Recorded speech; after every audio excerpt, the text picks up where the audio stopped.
did judo. But when I came out of Hawaii, I was probably number 1 or 2 in the country, but I didn't realize it because I didn't care because I was a wrestler. I was like, I'm going to be a wrestler. And then I stopped doing judo and wrestling in college, my freshman, sophomore year. And then I went back to judo my junior year. Now, keep in mind, I didn't just go back to judo. I went back to the #1 program in the world, San Jose State. Okay? And I was like, I'm a black belt. I can do this. This is easy. I'm one of the top guys in the country. I used to be. And I got my butt whooped every single day. Imagine Senna going with Terry every single round, every single day. That's what I was like. But I never stopped.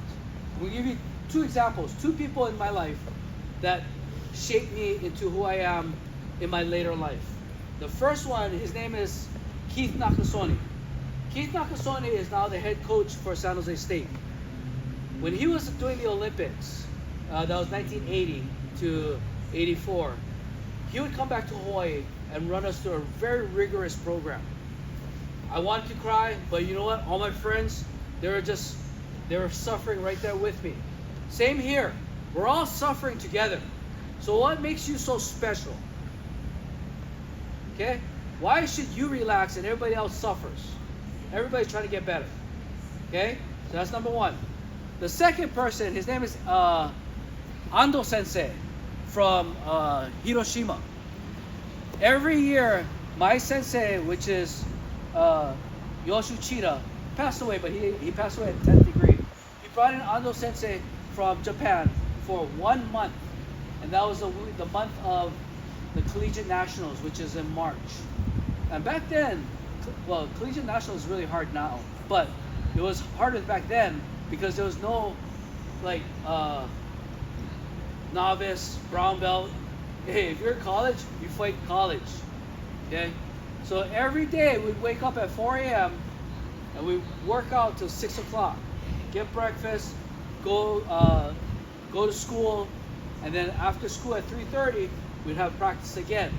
And then he would take us to San Jose Buddhist, which is right down the road, and he'd have us teach classes and work out with the kids.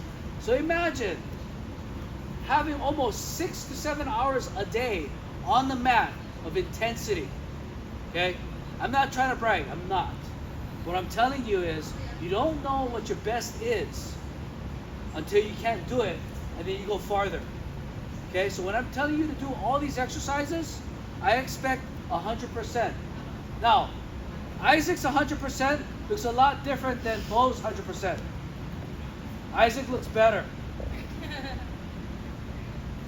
But I'm not saying, June, you gotta be like Terry, or you gotta be like Maya. No, everybody has gotta be themselves, but you gotta give me that 100%. Okay?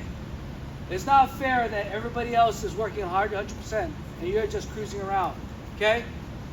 So I need that promise from you, okay? 1, 2, 3. Get apart.